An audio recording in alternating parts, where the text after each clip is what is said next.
Can speak?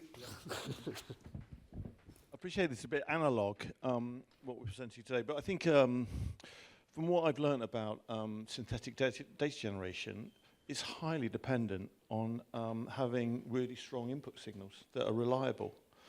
And one of the big challenges we face when we measure certain things is the bias caused by the way we ask those questions. And at the ESOMAR Demographics Committee over the last couple of years, we've been trying to tackle some of those underlying fundamental biases in some of the key demographic questions we ask in just about every survey around the world.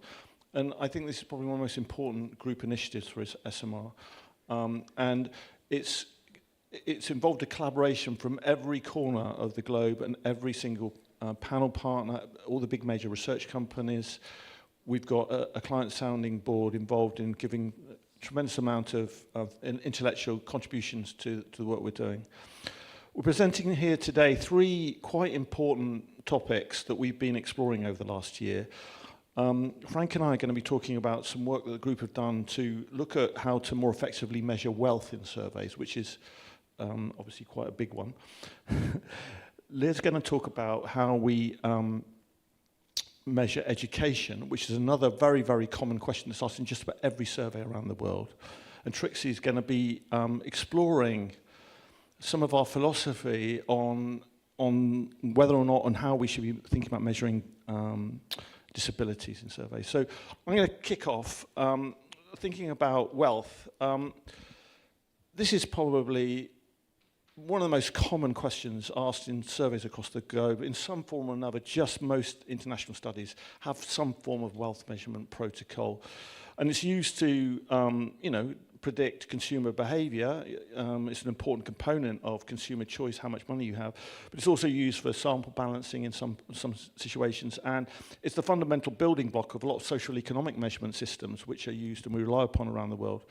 So, but the challenge is it's a very chaotic situation. Every country goes about it in their own different ways, and there's no consistency. And so what we've been looking at is, could we do some fundamental exploration of what possibly is the best way of measuring wealth and make some recommendations as an SMR organization to sort of navigate us all in the right direction, so to speak. And I think it starts with a definition of wealth and actually what are we measuring wealth for? You could think about how much someone earns as income, but that really only tells half a story, because I could be very wealthy and spend all my money on, my mortgage and so on, not actually have much disposable income. You could think about people's turnover, how much they're spending and bringing in. You could think about their net equity, which is a sort of fairly formalized way of measuring someone's wealth, their total assets. And their disposable income is probably the most critically useful piece of information for anyone in the say, everyday purchasing constructs. Someone's spending power is another idea. My ability to spend money, because I might be quite wealthy, but I may be saving to spend my money on something else. And the broad construct of the propensity to spend money. So it's a starting point. It's quite complicated to think about what are we actually measuring. And there are really quite a different range of methods to assess wealth. There are what are defined as formative measures, which is essentially the money you're bringing in, your income, your assets, your financial expenditure, those sort of functional things. And then there are reflexive measures. The outcome of you having wealth is having items in your house that are of value. It might mean you drive a nicer car. And then there are lots of subjective ways of asking people how wealthy they feel they are. And lots of, it says, indirect predictors of wealth. My education will predict my wealth. And then there's the influence of macroeconomic factors. Say, for example, there's an economic downturn. Everyone across the nation might be less prone to want to spend money.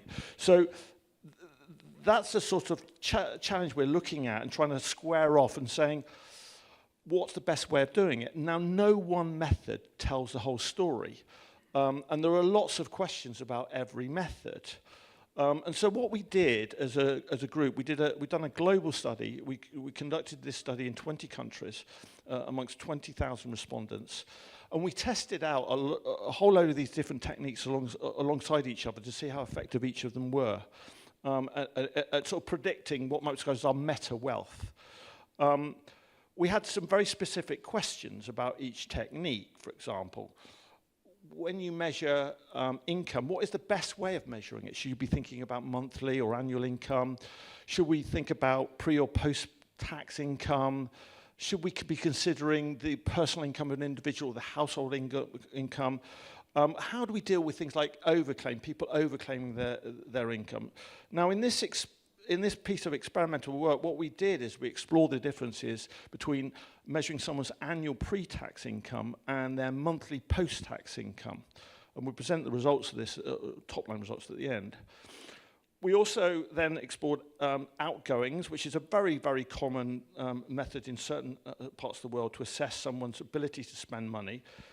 But how do you what things can you measure? That you can't go away and audit someone's entire output. What outgoings are most reflective of their spending power and their wealth? And so what outgoings to pick was a challenge we wanted to think about. How good are some of these measures? How consistent are they in different parts of the world? And so in this experiment, we tested out this different cross-section of outgoing style measures and saw how they perform collectively. Then we're thinking about accumulated wealth. This is probably, outside of measuring income, the most common way of measuring someone's wealth. It's like, what items do you own? And the key challenge we have there is identifying what are the best items to pick that reflect someone's potential wealth, and how reliable are these in, one item, how reflective is that in different parts of the world, and what does it actually say about someone's current financial situations. And so these are some of the wealth measures that we tested out, accumulated wealth measures we tested out, lots of different items, different types of things. We also looked at people's sense of ability to spend money on things. Can you afford to buy something? What can't you afford to spend money on? Thinking more generally about people's financial situations.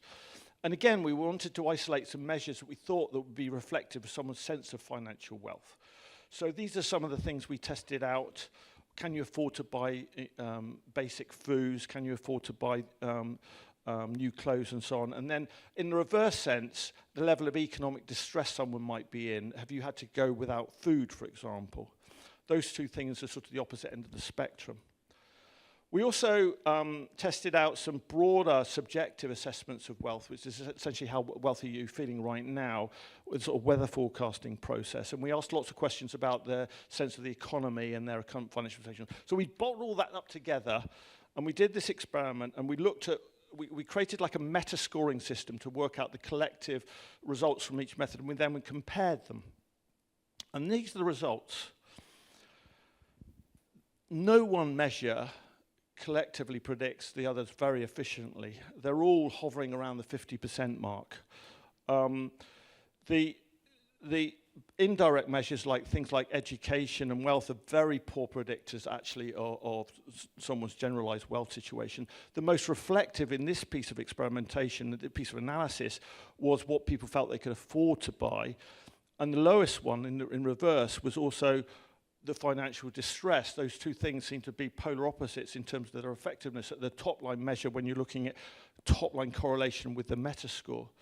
Wealth hovered around 50%, but there was not much of a difference between whether it was monthly or annual income that we asked about. And the items in the household, those reflective measures, were sort of up there, but no more strongly than anything else. But when we looked under the surface, we started to see some interesting patterns. We found that there was a big divide between the effectiveness of wealth measured by monthly versus annual by region. In the developing markets, monthly income proves to be a more effective method of measuring wealth than annual income, perhaps because of the way the nature of people's earnings in developing markets. But in many of the cases of the measures, we found huge inconsistencies in how effective they were at any one single measure on an international scale. This is an example of using items of value as a measure of your wealth, you can see a huge divide between the developing markets, where the growing economies means that having an item reflects your wealth, whereas in a developed market like somewhere like Japan, where most people have got a lot of items of value, that measure is not very effective.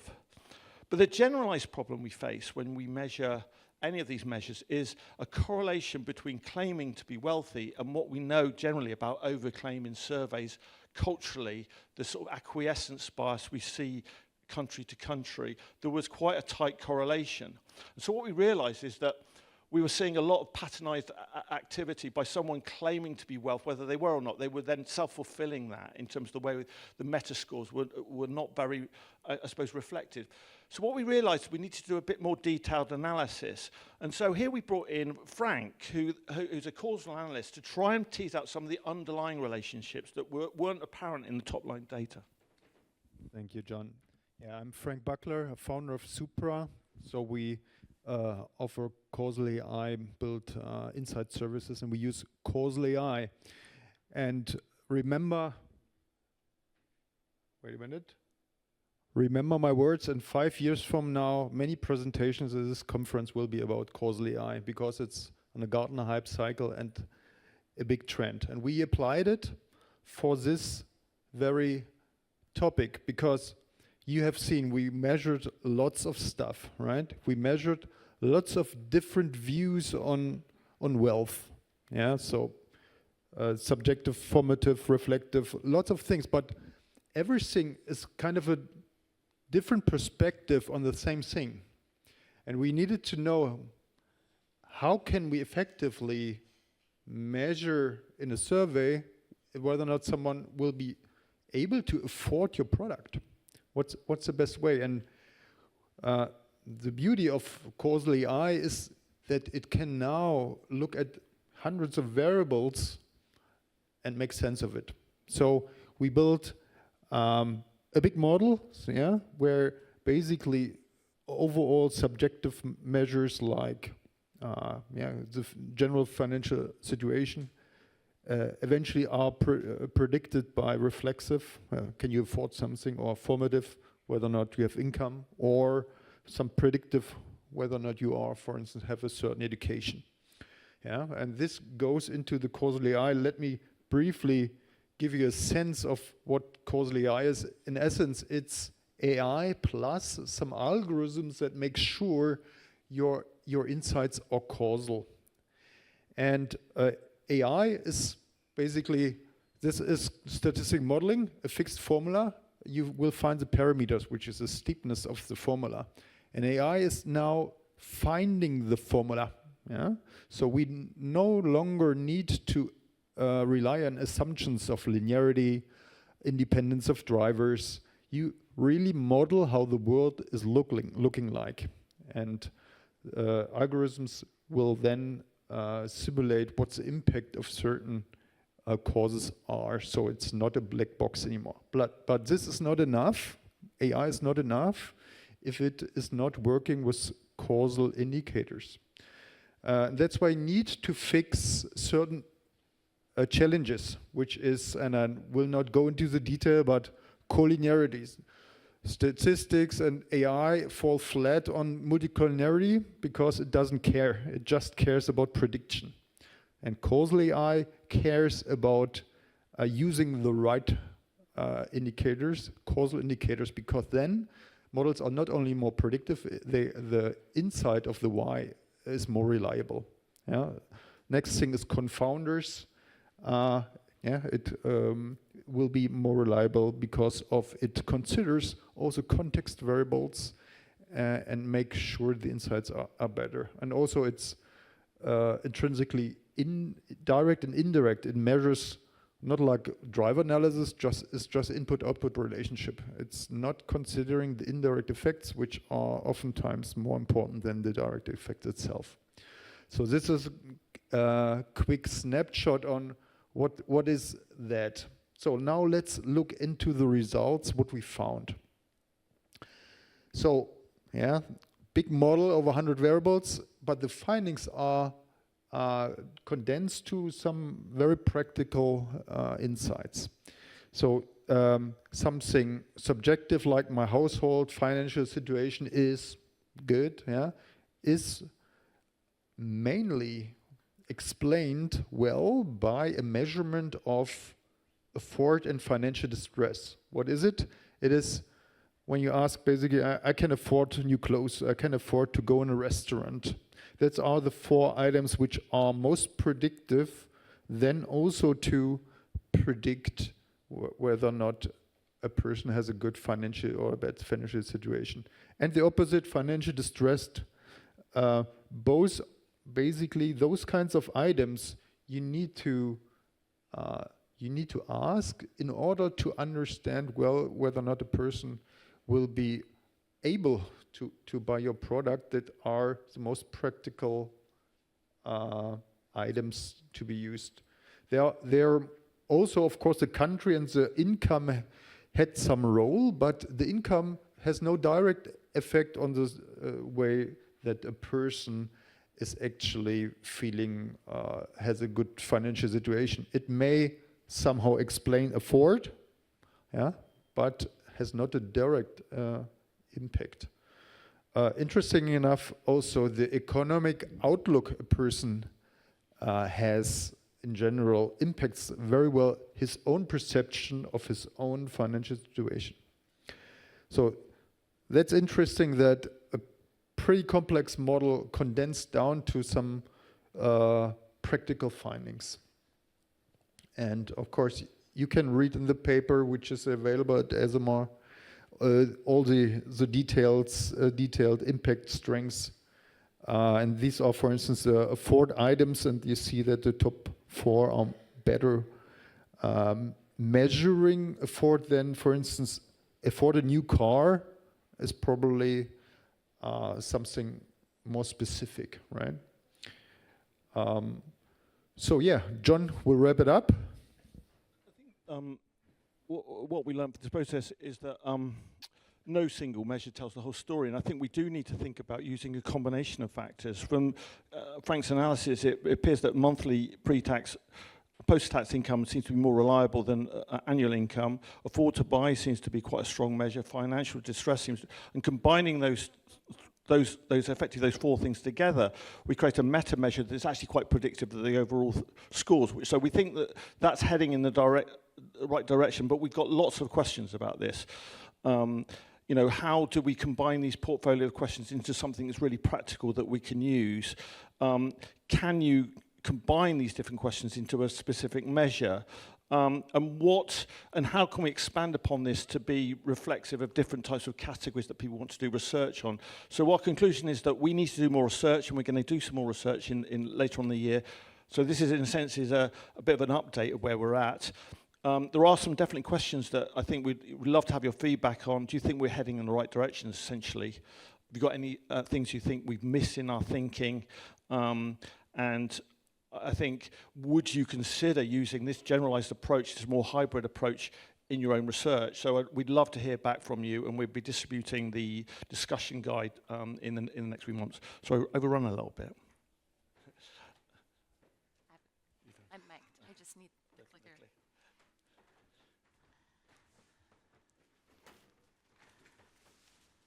Thanks, Jon. So on to less complex but still challenging topic, the topic of consideration of education for multi-country studies. And I'm sure as market researchers, we can all picture an education question, perhaps for our own local market or perhaps for a couple of different markets internationally, if we're familiar with international market research.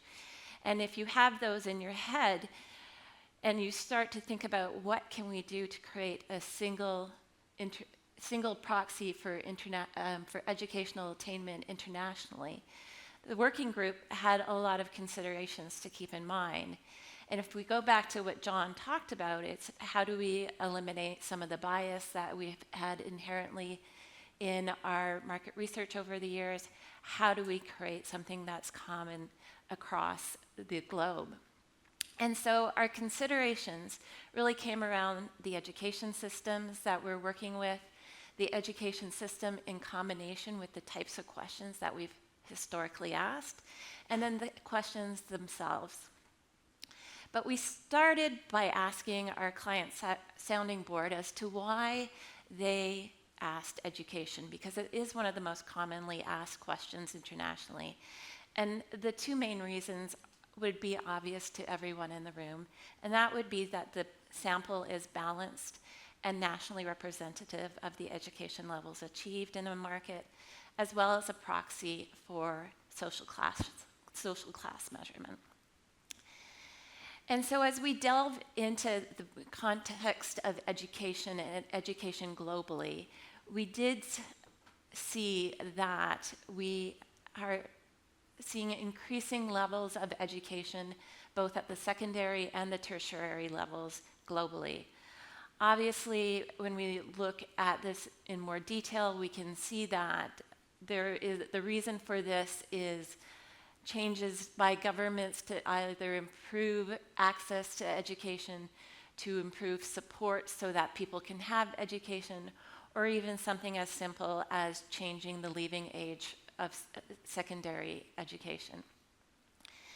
But you also have to consider programs like the OECD's Program for International Student Assessment, which has worked with various markets around the world to try and improve education systems for the betterment of their citizens.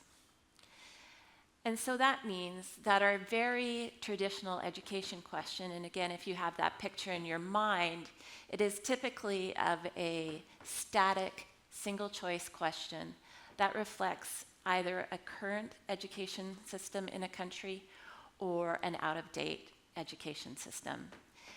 But society continues to change, and to accommodate that within education systems, governments continue to change their education systems. Education is dynamic. Markets like the UK, but they are not the only one, continue to update not only their education systems, the terminology, they're also offering more and more opportunities for vocational training. So if you look at an age cohort, even though the education level achieved might be very consistent across a market, if you actually look into the age cohorts, their education experience is very different even within a market. In addition, we also have to consider the world is getting smaller and immigration is a reality. And so an immigration system that prioritizes educated individuals to come into a market, if they then choose to do a market research study, the questions asked often do not reflect their education experience because they were educated elsewhere. And Jon alluded to the large collaborative research study that we did last year where we explored various items. And one of the findings that came out of that research study was because of these natures of constant change within education systems and within populations, we did see that there were a large percentage of individuals that when asked what their education level was, provided us with an other status, which does not help us understand where that country is in that area. So moving on to the question itself and some of the historical issues that we've had, from supplier to supplier, there are various different education questions asked. So you can see this is the education system for the UK, 3 different suppliers, very different level of rigor, very different level of understanding, and very different codes. So if you think about international market research, if we were hoping to be able to transfer data from one supplier to another, because many international studies require multiple suppliers, we are unable to transfer this information. Even if you were doing a study with one supplier internationally and you were asking education in that study, you were unable to compare information from market to market because of, the differences in the education systems globally. So this is one supplier 3 different markets and their different education questions. But that all of aside, discussing the dynamics of education, discussing the static single choice nature of the questions, the key challenge that we face as market researchers is that overclaiming bias that we have inherently built into the way that we've structured that question, where upwards of 20 to 30% typically overclaim that they have tertiary level education. So that is a significant amount of error in the data collected, and one of our objectives was to try and eliminate that, or at least mitigate against it. So as we worked towards creating our initial recommendations, we took several approaches. First of all, again, we had that large collaborative research study that we did last fall amongst many individuals across many countries. And in that study, we deconstructed the evaluation of education levels into a basket of questions in an attempt or in hopes to get more accurate responses. Following that study, we did do several further experiments, not only to explore that in more detail, but also to ensure that we were getting at some of the non-formal education and training that was coming up. Really, what we were trying to do was get a reasonable proxy for education level achieved that could be implemented regardless of market. So one single proxy. We were also looking for accuracy, consistency, and easy transfer of data, something that I hope we all want in our market research studies. So what was our basic proxy for education level achieved? Where we netted out after all of this research was to ask what was the age that you were when you left full-time education or school.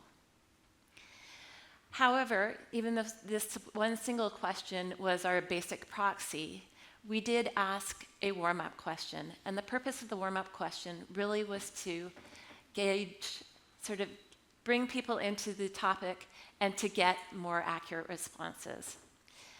Now, we also know that this may not have provided the level of granularity that some researchers and clients would want with regards to post-secondary education levels achieved. So we did have routing of that warm-up question to see if they went on to do more training or education. And we did come up with a very straightforward, standardized, multi-choice question that we thought could be implemented across markets. A question that involved vocational training as well as university level education that gave people various choices that wouldn't force them to overclaim what they had achieved. But in addition to this question, we also had another basket of questions, trying to give people means of describing their experience accurately and without that bias of wanting to overclaim. And with that basket of questions, we would have routing. So if they weren't going on to further education, they would end their question set. And we would quickly get to the end of the sequence. So we sent this out for consultation in July. And what came back was quite interesting and quite insightful. And so it did result in significant feedback. And that was around 4 main themes. To sum up, it was the word school, the number of questions that we had in our basket, the order of the questions, and some of the classifications. In our recommendation that we sent out in July, we did have a lot of guidance around using back translations and ensuring that the language used in your question was consistent and relevant for your market. So although we did ask what was the age that you were when you left school, we are suggesting that you should adapt that to your market as relevant so that it makes sense for your population. There was also feedback on the number of questions that we had.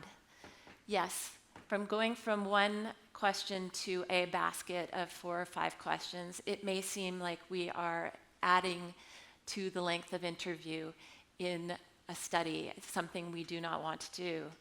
But if you think of the cognitive load that an individual may have when they're reading a lengthy education question versus going through some routing of very easy to answer education questions, the length of interview may net out to be the same, and that is something that we will further explore. The order of questions was also addressed, and again, we may have been negligent in suggesting the reasons why we had the questions in the way that we did, which was to achieve minimal bias and maximum accuracy. But again, things we can go into deeper with more research. And finally, some of the classifications. So in our working status question and recommendations, we recognize the huge impact of the gig economy on the working status question. We also have to recognize its impact on the education system and the fact that many people are doing training outside of formal education.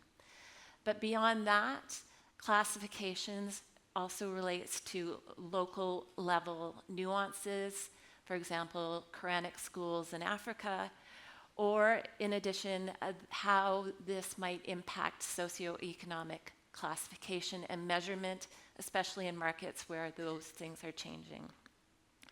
So we do realize that more research is needed, and we are looking forward to doing a further collaborative global study where we will look at A/B testing our recommendations versus the current set of questions so that we can understand accuracy as well as length of interview, as well as consistency. We will test those regional nuances that I addressed in terms of Quranic school, socioeconomic measurement, and school. And we do know that those non-formal training opportunities need to be firmly explored.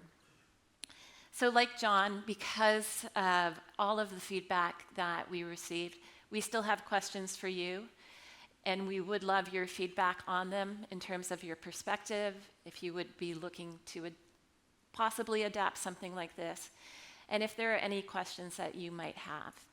So if you are interested in working with us as we progress towards a final recommendation, please reach out. Trixie.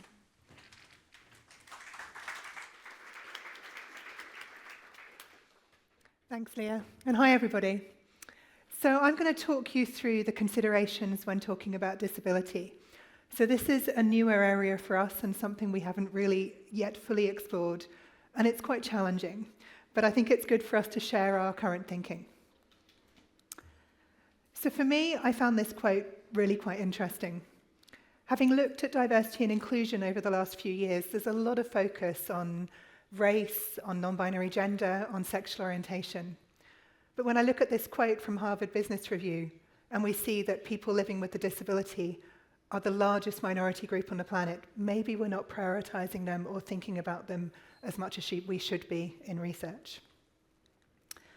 The World Health Organization estimates that 15% of the world's population have a disability. When you start looking at this by age, you get to the over 60s, and this number is nearer 50%.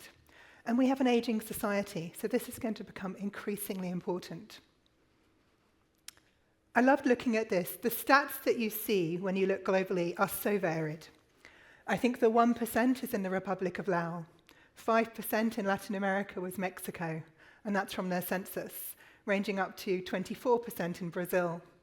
In Asia, the 24% is New Zealand. So if we see how varied these results are showing when we're collecting the same information in theory, it shows that there's something going wrong with the measurement. Is it the question? Is it that there's underclaim, there's overclaim? That's something we really need to understand. And what's the definition of disability? So there are lots of challenges when we come to asking questions about disability. I have to put myself in this bracket. When I thought about disability, this image of someone in a wheelchair is what came to mind. But people in a wheelchair really make up a very small proportion of people with disabilities. yet it's the global symbol. So we have all of these aspects of disability, physical, visual, cognitive, etc. So we may be thinking about people with autism, people with amputations, people with neurodiversity, people with visual impairments. It's very varied, yet we tend to bracket them all as one. So I thought it was interesting to look at different classifications. And you can see here how varied they are. So on the left-hand side, the World Health Organization classifies into 3 key areas: impairment, activity limitation, and participation restrictions. On the right-hand side is government from the UK, the Department of Work and Pensions. They start off with subgroups of about 30. This breaks down to over 500 diagnosed disabilities.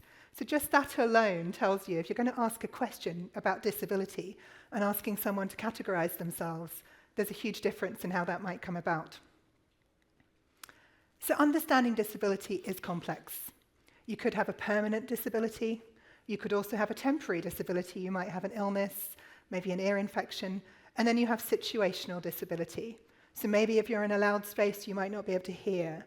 Perhaps a person carrying a baby might be incapacitated in some way because they only have one arm available. And so we need to think about all the different situations. Again, when looking at disability, for me, it's really important to think that some disabilities are apparent and others aren't. If we think that 15% of the world population have a disability in this room, probably at least 15% of people have a disability, yet that isn't apparent to us.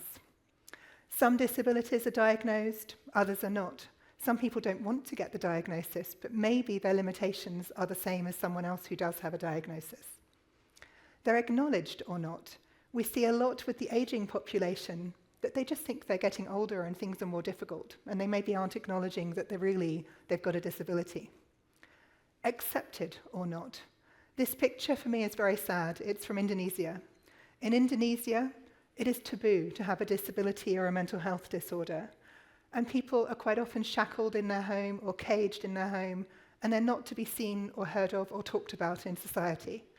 Now that is an extreme case, but it's very clear there is a spectrum of acceptance, and it's a very sensitive subject for some people to talk about. And then disabilities can be managed effectively or not. I mean, you just have to look at the Paralympics and you see people who are doing immense things with huge disabilities. But think about this. Think about someone who was born blind versus someone who slowly lost their sight during their life. Think about a blind person who has a guide dog, who has a cane, who can read Braille, someone who uses technology and can use screen readers. All of that really impacts that person and their ability, yet they may have, in theory, the same disability.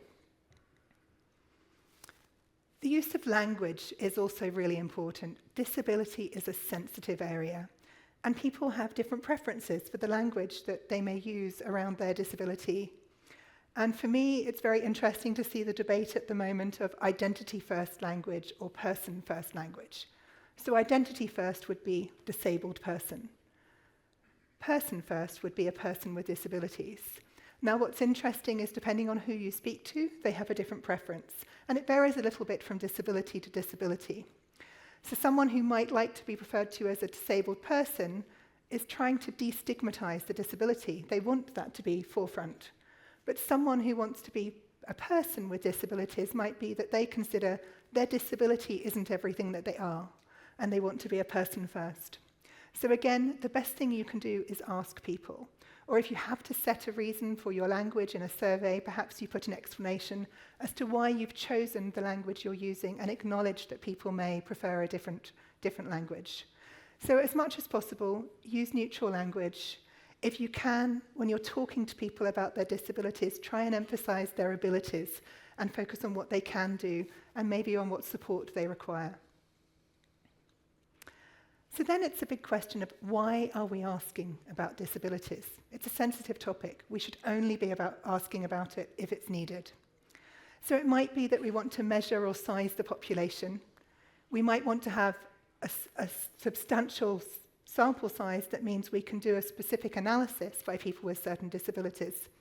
Or we may have specific research needs. We may have, for example, a healthcare study where we want to find people with certain disabilities or impairments and understand that group and how a product may help that group specifically.